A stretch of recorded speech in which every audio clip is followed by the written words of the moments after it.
नमस्कार, जय हिंद, वंदे मातरम। दोस्तों, आप सभी का स्वागत है गुरुजी वर्ल्ड एग्जाम स्टडी प्लेटफॉर्म में। This is Dheeraj Dwivedi from Guruji world. दोस्तों, आज की इस वीडियो में बात करेंगे हिंदी के जबरदस्त और बहुत ही उम्दा कॉन्सेप्ट की। प्रश्नों की संख्या होगी पूरे 30 और ये वीडियो आपके लिए बिल्कुल अलग वीडियो साबित होने वाली है। एग्जाम के लिए बहुत ही जबरदस्त टॉपिक ये साबित होगा। बात करेंगे ये वीडियो कैसे अलग है, क्योंकि हमने यहां पर लिखा है हिंदी साहित्य एवं कॉन्सेप्ट प्रश्नों का संकलन, यानी आपको मिक्सअप 30 क्वेश्चंस में हम साहित्य के क्वेश्चंस भी कराएंगे और संकलन यानी कॉन्सेप्ट का संकलन भी होगा। चलते हैं, पहला क्वेश्चन देखिएगा। बात करेंगे कि हिंदी किस भाषा परिवार की भाषा है। बहुत ही अच्छी तरीके से एक जगह बैठना है और सभी कॉन्सेप्ट को अपने दिमाग में स्कोर कर लेना है और हमें लास्ट में बताना है आपका स्कोर क्या है। क्या आपका स्कोर 20 से कम है तो भैया आपको पढ़ने की जरूरत है, 20 के ऊपर है तो अच्छा स्कोर है। पहला की अगर हम बात करें हिंदी भाषा परिवार की, किस भाषा की परिवार की, बहुत सारे हिंदी भाषा में परिवार है, जैसे भारोपीय परिवार की बात करते हैं, द्रविड़ की बात करते हैं, अस्टिक की बात करते हैं, चीनी तिब्बती की बात करते हैं। Right answer option number A के साथ चला जाएगा। हम चलते हैं क्वेश्चन नंबर नेक्स्ट की बात करें तो right answer option number A के साथ हम देखते हैं दूसरा क्वेश्चन क्या कह रहा है। चैनल को सब्सक्राइब कर ले। रात के 11 बजे तक, यानी सुबह से लेकर रात के 11 बजे तक अगर क्लासेस का सिलसिला चलता है, सुबह 11 है ना, दोपहर 2 से 8 बजे, 10 बजे, 11 बजे, इस तरीके की क्लासेस आपको परमानेंट मिलती रहती हैं रात के 11 बजे तक। तो इसलिए चैनल को सब्सक्राइब कर ले हर बहन हर भाई। यहां पर आपका सिलेक्शन एक ही उद्देश्य है। क्वेश्चन नंबर 2, भारत में सर्वाधिक बोले जाने वाली अगर भाषा की बात करें, अब यहां से 2 क्वेश्चन बनते हैं, ध्यान दीजिएगा। यहां पर सबसे right answer option number A के साथ तो चला जाएगा। अब देखिएगा क्वेश्चन नंबर 2 बनता है कि भारत में सेकेंड नंबर पर बोली जाने वाली सबसे ज्यादा बोली कौन सी है, तो वो है आपकी बंगाली। क्या है सर जी? बंगाली है। ठीक है, याद रखिएगा, बंगाली आ जाएगी, मराठी आ जाएगी, उसके बाद बहुत सारी भाषाएं आती हैं। तो राइट आंसर क्या हो जाएगा इस क्वेश्चन के हिसाब से? हिंदी चला जाएगा। बहुत अच्छे। क्वेश्चन नंबर साहित्य का नेक्स्ट क्वेश्चन है कि हिंदी भाषा का जन्म किससे हुआ है। अपभ्रंश से हुआ है, लौकिक संस्कृत से हुआ है, पाली प्राकृत से हुआ है, वैदिक संस्कृत से हुआ है। हिंदी भाषा का जन्म दोस्तों सिंपल सी बात है कि अपभ्रंश से बच्चे कर रहे हैं आंसर, और बच्चे कर रहे हैं सर सी ऑप्शन, पाली से भी कर रहे हैं। तो भैया जी यहां पर जन्म की बात हो रही है, यहां पर लिपि की बात नहीं हो रही है, लौकिक संस्कृत की बात नहीं हो रही, वैदिक संस्कृत की बात नहीं है, और ऑप्शन नंबर ए के साथ चला जाएगा। अपभ्रंश भाषा का हमने बार बार अपने क्वेश्चंस में इस चीज को बताया है, डिस्क्रिप्शन क्लास में भी बताया गाइस। ठीक है, तो परेशान होने की जरूरत नहीं है। बहुत अच्छे, right answer option number A के साथ चला जाएगा। क्वेश्चन नंबर 4 की बात करेंगे, साहित्य का जबरदस्त क्वेश्चन। निम्नलिखित में से कौन सी बोली, निम्नलिखित में से कौन सी बोली अथवा भाषा हिंदी के अंतर्गत नहीं आती है। कौन सी बोली आपके हिंदी के अंतर्गत नहीं है? कन्नौजी, बांगरू, अवधी, तेलुगु। तो अगर हम बात करें सर जी, यहां पर कन्नौजी भी है, बांगरू भी है, अवधी भी है, तेलुगु आपका राइट आंसर हो जाएगा। ऑप्शन नंबर क्या हो जाएगा sir ji? D is right answer हो जाएगा। बहुत अच्छे। क्वेश्चन नंबर नेक्स्ट की बात करेंगे, क्वेश्चन नंबर 5 हम लेते हैं कॉन्सेप्ट से प्रश्न। क्या सर जी? कॉन्सेप्ट से। हाँ तो सर जी क्वेश्चंस क्या कह रहा है हमारा? क्वेश्चन नंबर 5 कह रहा है आ धन ई बराबर ए होता है, यानी स्वर संधि के किस भेद को व्यक्त करता है। हमने आपको वीडियोस में ट्रिक की एक ऐसी वीडियो बनाई थी जिसमें हमने आपको बताया था कि मात्राओं को देख के, अक्षर को देख के आप पहचान सकते हो कि कौन सी संधि है। खैर चलिए यहाँ पर बात कर लेते हैं। आ धन ई बराबर क्या होता है? ए होता है। जब भी हम ए की बात करते हैं तो वो क्या हो जाता है सर जी? गुण संधि हो जाता है। राइट आंसर क्या चला जाएगा? ऑप्शन नंबर बी के साथ चला जाएगा। वो वीडियो जरूर देखिएगा। वो वीडियो आपको कैसे मिलेगी? आपको यूट्यूब पर जाना है, गुरुजी वर्ल्ड संधि लिख देना है, या संधि बाई गुरुजी वर्ल्ड ट्रिक लिख लेना है। चैनल पर मत जाना, केवल सर्च कर लेना, पहली वीडियो खुल जाएगी। ठीक है ना? Right answer option number B हो जाएगा। क्वेश्चन नंबर 6 की बात करेंगे। कॉन्सेप्ट का क्वेश्चन है अधःधन गति। अधःधन गति में अधोगति होता है, सभी को पता है, लेकिन कैसा उदाहरण है ये? स्वर संधि का है, विसर्ग संधि का है, व्यंजन का है, या गुण का है? तो गाइज यहाँ पर राइट आंसर क्या हो जाएगा? विसर्ग संधि हो जाएगा, क्योंकि सबसे पहले ही यहाँ पर दे दिया है और इसमें कोई ज्यादा दिमाग लगाने वाली बात नहीं है। क्वेश्चन नंबर यहाँ पर 7 की बात करेंगे। उतधन हार का प्रयोग निम्नलिखित में से कौन सा शब्द बन जाएगा? बहुत अच्छे। उतार, आहार, उधार, या फिर उद्धार। ये 30 प्रश्न बहुत ही इंपॉर्टेंट तरीके से देखेंगे तो राइट आंसर क्या चला जाएगा? ऑप्शन नंबर डी के साथ चला जाएगा। बहुत अच्छे गाइस, बहुत बढ़िया, बेहतरीन, बिल्कुल सही आपने मारा है। Right answer option number D के साथ चला जाएगा। अब यहां पर देखिएगा कॉन्सेप्ट का जबरदस्त क्वेश्चन है कि धातु के कितने भेद होते हैं। धातु के कितने भेद होते हैं? बताओ जल्दी से, धातु के कितने भेद होते हैं? जी हाँ, धातु मीन्स क्या होता है? बताओ। धातु मीन्स होता है सर जी क्रिया, और क्रिया के कितने भेद होते हैं? तो आप सर जी ये कहते हो कि क्रिया के कहीं ना कहीं दो भेद होते हैं। देखा जाए कि अगर सार्थक शब्दों में 8 भेदों में माना जाता है, लेकिन अगर देखा जाए सकर्मक अकर्मक की बात करें तो भी हम कहते हैं, लेकिन धातु के 2 भेद होते हैं, तो राइट आंसर ऑप्शन नंबर 2 हो जाएगा। ठीक है, लेकिन ये 2 भेद होते कैसे हैं? एक होती है मूल धातु, क्या सकर्मक अकर्मक लगा दोगे? नहीं, एक होती है यौगिक धातु। क्या होती सर जी? एक मूल होती है, एक यौगिक होती है। मूल धातु में क्या होता है? खा पी रहा आदि इस टाइप के होते हैं, है ना। यौगिक धातु में क्या होता है? दिलवाना करवाना इस टाइप के वर्ड आते हैं। तो याद रखिएगा ऑप्शन नंबर सी के साथ चला जाएगा, 2 होती हैं। क्वेश्चन नंबर 9 की बात करेंगे। साहित्य का क्वेश्चन है, निम्नलिखित में से कौन सी भाषा देवनागरी लिपि में लिखी जाती है? ये मैंने कल डिस्कस करा था और आज साहित्य के सारे प्रश्न हैं, इसलिए आज भी मैंने डिस्कस करा इस वीडियो में। देवनागरी लिपि में लिखी जाती है। गुजराती की बात करें, उड़िया की बात करें, सिंधी की बात करें, ये नहीं है, लेकिन कल से ऑप्शंस चेंज कर दिए बिल्कुल मैंने। अब देखो राइट आंसर क्या चला जाएगा? ऑप्शन नंबर सी के साथ चला जाएगा। अब क्या बात है देवनागरी में? देवनागरी लिपि से ही हिंदी का विकास हुआ है। देवनागरी में कौन सी भाषाएं लिखी जाती है? मैंने कल आपको बताया था, हिंदी लिखी जाती है, नेपाली लिखी जाती है। ठीक है, यहीं से आपकी सारी भाषाएं, संस्कृत की बात करें, कन्नड़ की बात करें, मराठी की बात करें, ये सभी भाषाएं आ जाती हैं। तो राइट आंसर क्या हो जाएगा? ऑप्शन नंबर सी के साथ चला जाएगा। क्वेश्चन नंबर 10 की बात करें, कॉन्सेप्ट का क्वेश्चन नहीं है, ये है आपका, हाँ जी, साहित्य का क्वेश्चन।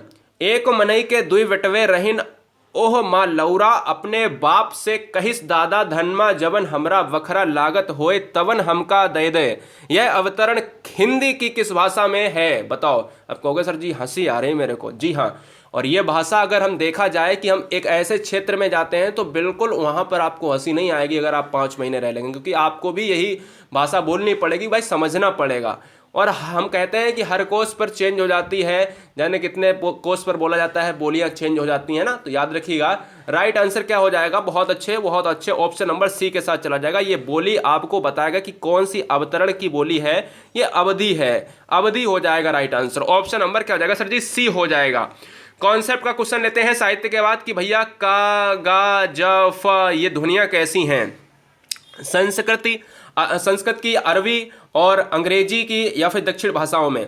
देखिएगा ये जौफा का है ना, ये सभी वर्ड कैसे हैं गाइस? ये हमेशा अरबी और फारसी में लिखे जाते हैं। ठीक है ना। कागज की बात करें, है ना, यहां पर अगर हम बात करें ऑप्शन नंबर बी हो जाएगा right answer. Option number B is right answer हो जाएगा। बहुत बढ़िया, बहुत बढ़िया। जी हाँ, चलते हैं क्वेश्चन नंबर नेक्स्ट की बात करेंगे।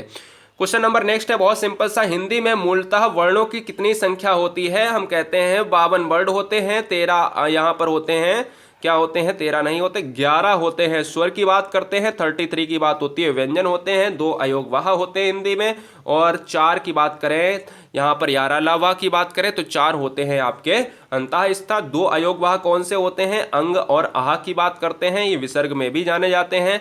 Right answer option number C के साथ चला जाएगा।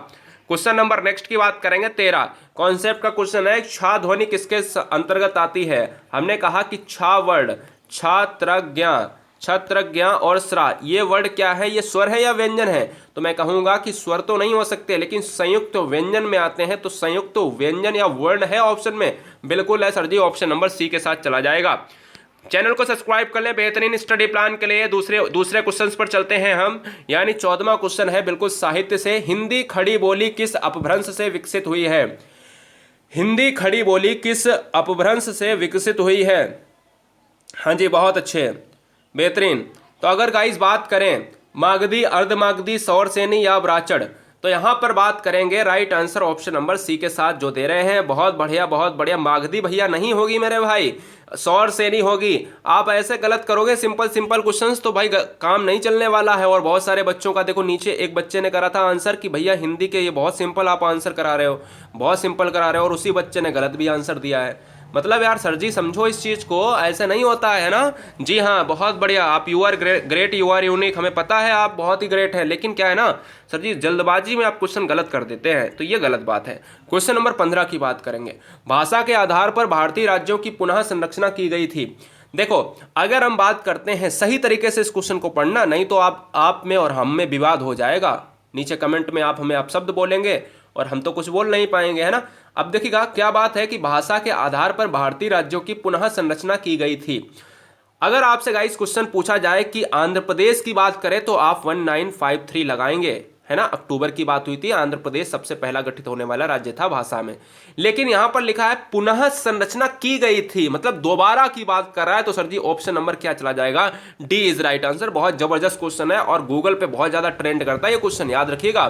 क्वेश्चन बहुत ज्यादा ट्रेंड करता है और परीक्षाओं में बहुत ज्यादा ट्रेंड करता है, इसलिए हमेशा बच्चे 53 लगा के आते हैं लेकिन क्वेश्चन को सही से नहीं पढ़ते हैं। क्वेश्चन नंबर 16 की बात करेंगे। देवनागरी लिपि का सही विकास क्रम क्या है? देवनागरी लिपि का सही विकास क्रम क्या है? गुप्त लिपि, ब्राह्मी लिपि, देवनागरी लिपि, नागरी लिपि। नागरी लिपि, ब्राह्मी लिपि, गुप्त लिपि, देवनागरी लिपि। बताइए जल्दी से, बताइए कौन सा होगा फटाफट। हम आपको 10 सेकेंड देते हैं सोचने के लिए। बहुत बढ़िया, जल्दी से, बहुत अच्छे, बेहतरीन बेहतरीन। तो गाइज यहाँ पर अगर हम बात करेंगे, क्या सर जी यहाँ पर आप कहोगे सर जी सिंपल सा क्वेश्चन है, आप कहोगे सर जी कैसे? अगर थोड़ा सा आप अगर दिमाग लगा देते कि आप ये कहते कि देवनागरी लिपि कहीं ना कहीं, आप हमने बार बार बताया है कि देवनागरी लिपि का कहीं ना कहीं विकास ब्राह्मी लिपि से हुआ है, तो ब्राह्मी लिपि कहीं पर है ऑप्शन नंबर में फर्स्ट में? नहीं है ना, नहीं है ना, तो right answer option number C हो गया। अगर ऑप्शन नंबर 2 में दिया होता ब्राह्मी तो हम आगे देखते चेक करते, तो दिया ही नहीं, इसलिए हमें right answer option number C मार देना है। ब्राह्मी लिपि से गुप्त लिपि, गुप्त लिपि से नागरी लिपि और लास्ट में आई है देवनागरी, तो वही है हमारा। उसके बाद हम की बात करते हैं हिंदी की, तो इसी से विकास हुआ है हिंदी का, है ना। तो अगर क्वेश्चन में ये आए कि देवनागरी लिपि का विकास किससे संबंधित है, तो ब्राह्मी लिपि से उद्भव है, ठीक है। Right answer option number C के साथ चला जाएगा। क्वेश्चन नंबर 17 की बात करेंगे, साहित्य का क्वेश्चन है। भाषा की सबसे छोटी इकाई क्या है? शब्द, व्यंजन, स्वर या वर्ड? शब्द, व्यंजन, स्वर या वर्ड?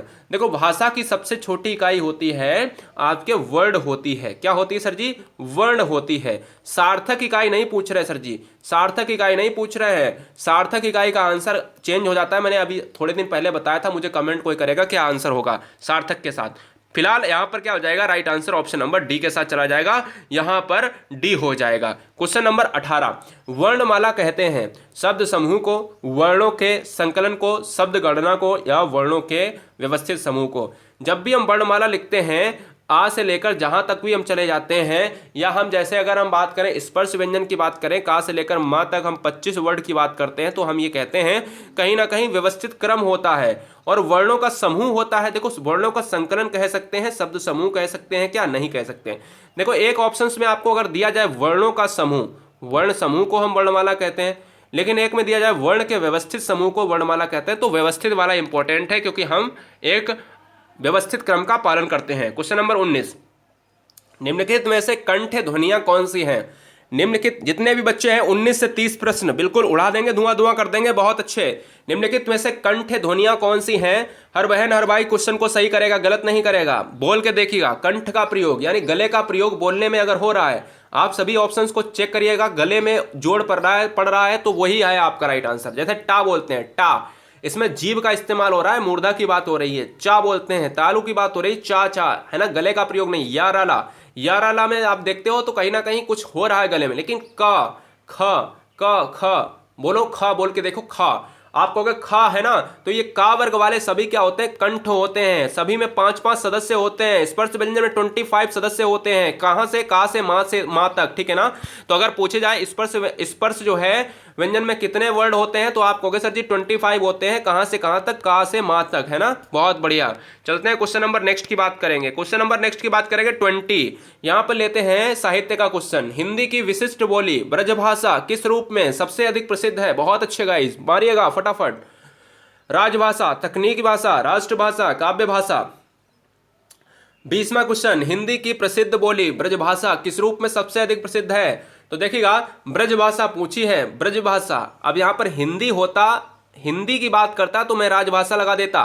ब्रजभाषा की बात करेंगे तो दोस्तों ब्रजभाषा भारत में काव्य भाषा के रूप में प्रसिद्ध है। राइट आंसर क्या हो जाएगा? ऑप्शन नंबर डी हो जाएगा। बहुत अच्छे, बेहतरीन गाइस। क्वेश्चन नंबर 21, बहुत सारे बच्चों ने 20वां गलत किया है, आगे गलत नहीं होना चाहिए, कुल मिलाकर बात इतनी है। क्वेश्चन नंबर 21, भारतवर्ष में हिंदी को आप किस वर्ग में रखेंगे? भारतवर्ष में हिंदी को आप किस वर्ग में रखेंगे? जितनी बार मैं पूछता हूं उतने बार आप बच्चे इस क्वेश्चन का आंसर गलत करते हो। मैं 3 दिन से परमानेंट इस क्वेश्चन को पूछ रहा हूं और अलग अलग तरीके से क्वेश्चन रख रहा हूं। आज मैंने बहुत अलग तरीके से क्वेश्चन रख दिया। देखो, भारतवर्ष में हिंदी को आप किस वर्ग में रखेंगे? राष्ट्रभाषा में रखने वाले बिल्कुल सही हैं, बिल्कुल सही है जी, नहीं बिल्कुल गलत हैं। आप जितने भी मुस्कुरा रहे हो कि हाँ आप सर ने कह दिया मेरा सही है, बिल्कुल गलत है। राइट आंसर क्या हो जाएगा? राजभाषा। राष्ट्रभाषा कोई भी भाषा नहीं है। एक बच्चे ने पूछा था कि सर जी ये बताओ कि भारत की राष्ट्रभाषा कौन सी है, तो आपका जवाब सीधा सिंपल सा सुन लो आज कि कोई नहीं। भारत की राष्ट्रभाषा कोई नहीं है, ना उर्दू है, ना हिंदी है, ना संस्कृत है, ना फारसी है। भारत के संविधान में कोई राष्ट्रभाषा का प्रयोग नहीं है। भारत के संविधान में हिंदी को राजभाषा माना गया है। अनुच्छेद था 343, 351, 343 के तहत भारत की राजभाषा हिंदी होगी, याद रखिएगा। अब नहीं गलत होगा, अच्छे से सुन लो कान खोल के, ठीक है। चलते हैं क्वेश्चन नंबर नेक्स्ट पर। वाइस साहित्य का जबरदस्त क्वेश्चन, ढूंढाली बोली बोली जाती है, बताइएगा। बहुत बढ़िया, बेहतरीन। तो ये देखिएगा, ये एक राज्य की बात करता है जहां पर मारवाड़ी की बात करते हैं, मेवाड़ी की बात करते हैं, बांगड़ी की बात करते हैं, हड़ौती की बात करते हैं, मेवाती की बात करते हैं, रांगड़ी की बात करते हैं। ये राजस्थान की बोलियां हैं, लेकिन ये जो बोली है ना, ये पूर्वी राजस्थान की है। देखो, अगर जोधपुर, जैसलमेर, बीकानेर वाला अगर पार्ट देखे तो मारवाड़ी बोली जाती है। ये वाला जयपुर की बात करता है, ठीक है ना। हड़ौती आपका कोटा बूंदी में बोली जाती है, मेवाती अलवर भरतपुर में बोली जाती है, ब्रज भरतपुर दिल्ली में बोली जाती है, मालवी झालावाड़ और कोटा प्रतापगढ़ में बोली जाती है। तो सारी चीजें आप याद रखिएगा, तो right answer option number B हो जाएगा। क्वेश्चन नंबर 23, ब्रजबुली नाम से जानी जाती है। हर स्टेट का बच्चा इस क्वेश्चन को गलत नहीं करेगा, हर स्टेट का बच्चा इस क्वेश्चन को गलत नहीं करेगा। ब्रजबुली नाम से जानी जाती है पंजाबी, मराठी, गुजराती, पुरानी बांग्ला। सभी बच्चे वीडियो को लाइक करेंगे एक बार, सभी फटाफट। देखो, ब्रजबुली हमेशा क्वेश्चन ट्रेंड करेगा। ब्रजबुली हमारी पुरानी बांग्ला बोली होती है। क्या सर? पुरानी बांग्ला। साहित्य का बहुत ही जबरदस्त क्वेश्चन है, ये क्वेश्चन बहुत एग्जाम में ट्रेंड करेगा। ब्रजबुली नाम से जानी जाती है कौन सी? पुरानी बांग्ला। बहुत अच्छे गाइस, बहुत बढ़िया। क्वेश्चन नंबर नेक्स्ट की बात करेंगे। क्वेश्चन नंबर नेक्स्ट कॉन्सेप्ट पर आते हैं। साहित्य के क्वेश्चन बहुत किए। अब देखो, जिस समास में उत्तर पद प्रधान होने के साथ ही साथ पूर्व पद तथा उत्तर पद में विशेषण विशेष्य का संबंध भी होता है, उसे कौन सा समास कहते हैं? बहुब्री, कर्मधारय, तत्पुरुष, द्वंद्व। अब देखो, उत्तर पद प्रधान इसको करो अंडरलाइन, और पूर्व पद प्रधान उत्तर पद इसको, और विशेषण विशेष्य। विशेषण विशेष्य किसमें गाइस बताता है? आप सभी जानते हो, कर्मधारय की बात करता है। यह डेफिनेशन कर्मधारय की है, तो right answer option number B के साथ चली आएगी। दूसरा समास डी की बात करें तो दोनों पद प्रधान होते हैं द्वंद्व समास में, रात और दिन। तत्पुरुष में क्या होता है? मध्यम पुरुष की बात करते हैं। दूसरा पद प्रधान की बात करता है, राजा राजपुरुष की बात करता है, गौशाला है ना, इस टाइप के वर्ड आते हैं। कर्मधारय इस क्वेश्चन का राइट आंसर हो जाएगा। बहुब्री समास में कोई भी पद प्रधान नहीं होता है। चलते हैं क्वेश्चन नंबर नेक्स्ट लेते हैं। क्वेश्चन नंबर नेक्स्ट देखिएगा, निम्नलिखित में से कर्मधारय समास कौन सा है? कर्मधारय समास की मैंने पूरी व्याख्या करी अभी ऊपर, है ना। क्या परिभाषा थी मैंने आपको बताया, विशेषण विशेष्य होता है ना। अगर हम बात करते हैं निम्नलिखित में से कर्मधारय समास है, निम्नलिखित में से कर्मधारय समास है, तो देखिएगा, निम्नलिखित में से कर्मधारय समास है तो आपका हो जाएगा नीलोत्पलम। बहुत बार एग्जाम में पूछा गया है, कभी भी आप देखना प्रीवियस ईयर उठा के, क्योंकि आपको लगता है बहुत सिंपल क्वेश्चन। नहीं जी नहीं, नीला है उत्पल। जो अगर उत्पल की बात करें तो कमल की बात होती है, उत्पल की बात करें तो कमल की बात होती है। तो याद रखिएगा, जब हम तीसरा वर्ड निकाल देते हैं, जैसे अगर हम बात करें दशानन, तो दशानन में हम ये निकाल देते हैं, एक वर्ड तीसरा हमारे सामने आ जाता है कि भाई अर्थात दशरथ वो हो जाता है, क्या नाम बोले, माफी चाहेंगे, रावण हो जाता है, ठीक है। और अगर हम कह दें कि लंबोदर, लंबा है उधर जिसका अर्थात जो है श्री गणेश, है ना, तो इस वर्ड में अगर देखा जाए कोई हमारा अनेक रूप, दूसरा रूप निकल रहा है। लेकिन यहां पर क्या होता है, कर्मधारय में विशेष्य और विशेषण की बात होती है। नीला उत्पल, यानी अगर हम बात करें नीला है उत्पल, तो आपकी बात होगी कमल की बात कर रहा है। उत्पल मीन्स क्या होता है, कमल की बात कर रहा है, ठीक है। Right answer option number C के बात हो जाएगी। बहुत अच्छे। Question number 26। अब बच्चे कहेंगे सर जी उत्पल मीन्स मतलब कमल आपने बता दिया, तो उत्पल कह लो, कमल कह लो, तो हमें कोई दूसरा रूप तो नहीं मिला ना, रूप नहीं मिला है, तो वही हमने तो केवल वही पर्यायवाची आपको बता दिया है। हमने दशानन से आपको निकाल दिया था रावण, है ना, तो वो एक अलग मैटर है। 26 की बात करेंगे, जिस समास के दोनों पद अप्रधान होते हैं वहां कौन सा समास होता है? द्वंद्व होता है, द्विगु होता है, तत्पुरुष या बहुब्री। तो गाइज यहां पर बात करेंगे, हम कहते हैं सर जी पहला पद प्रधान अव्ययी भाव होता है, दूसरा पद प्रधान की बात करते हैं, मध्यम की बात करें सर जी तो तत्पुरुष की बात होती है, लेकिन यहाँ पर संख्यावाची अगर प्रधान है तो हम कहते हैं द्विगु हो जाता है। और अगर मैं कह देता दोनों पद प्रधान हैं वो द्वंद्व हो जाता। अगर मैं कह देता दोनों पद प्रधान नहीं है तो वो बहुपदी हो जाता, क्योंकि लिखा है अप्रधान मीन्स प्रधान ना होना। ठीक है, right answer option number D. बहुत बढ़िया। क्वेश्चन नंबर 27, पुरोहित में उपसर्ग है, पुरोहित में उपसर्ग है पुरुष, पुरा, पुरा और पुर। बड़ा ही अच्छा क्वेश्चन है भाई, बड़ा ही अच्छा क्वेश्चन है, गलत नहीं करना मेरे भाई, बड़ा ही अच्छा क्वेश्चन है। बहुत बढ़िया, बहुत अच्छे बहुत अच्छे बहुत अच्छे। तो गाइस अगर हम बात करें, सिंपल सा क्वेश्चन है और सिंपल से क्वेश्चंस में हम देखें कि पुरोहित में आपका होता है विसर्ग की बात होती है। Right answer option number B के साथ चला जाएगा। क्वेश्चन नंबर 28, बहुत बढ़िया, गजब का गाइस, गजब गजब गजब। अवनत शब्द में प्रयुक्त उपसर्ग है, अवनत, अवनत में उपसर्ग, ऐसा वर्ड जो आगे लगे उसको प्रीफिक्स इंग्लिश में कहते हैं, जो पीछे लगे उसको सफिक्स इंग्लिश में कहते हैं। यानी पीछे वर्ड प्रत्यय, आगे वर्ड उपसर्ग, अवनत में अब हो जाएगा ऑप्शन नंबर सी हो जाएगा। एक और मारते हैं भैया 29, जो हमेशा टॉप ट्रेंडिंग में रहता है। और इस चैट बॉक्स में आप खुद देखोगे अगर बच्चों के आंसर तो आप कहोगे सर वाकई में बच्चे ने बहुत गलत किया है।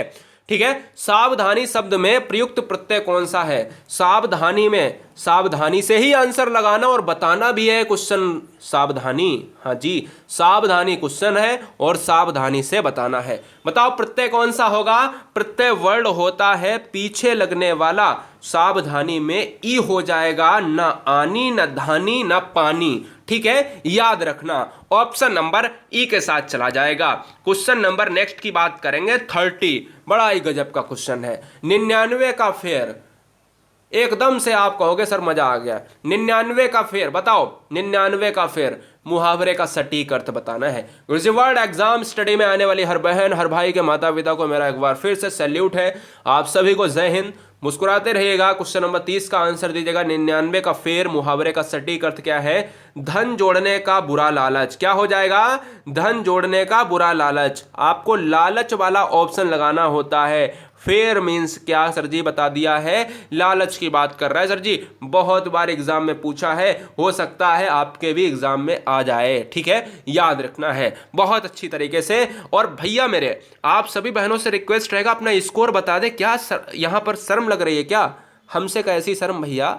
स्कोर बताओ। और दूसरी चीज, हर बहन हर भाई यहाँ पर अपना स्कोर रोज प्रतिदिन सही करे। सुबह 11 से लेकर रात के 11 बजे तक चैनल को सब्सक्राइब कर लेना। यहाँ पर व्याख्यात्मक डिस्क्राइब वाली जो भी क्लासेस होती है वो भी मिलती हैं आपको, है ना, दोपहर में। और सारे क्वेश्चंस को रात तक हल कराया जाता है। हर विषय आपका रहेगा नजर में। राष्ट्र हित में शिक्षा, हर बहन हर भाई चैनल को सब्सक्राइब करें और आप सभी एक बार वीडियो को लाइक करके ही जाइएगा। ठीक है, टेलीग्राम से जुड़ने के लिए गुरुजी वर्ल्ड के टेलीग्राम से जरूर जुड़ें। जय हिंद, वंदे मातरम, आदाब, सत श्री अकाल, जय महाकाल, इंकलाब, जिंदाबाद।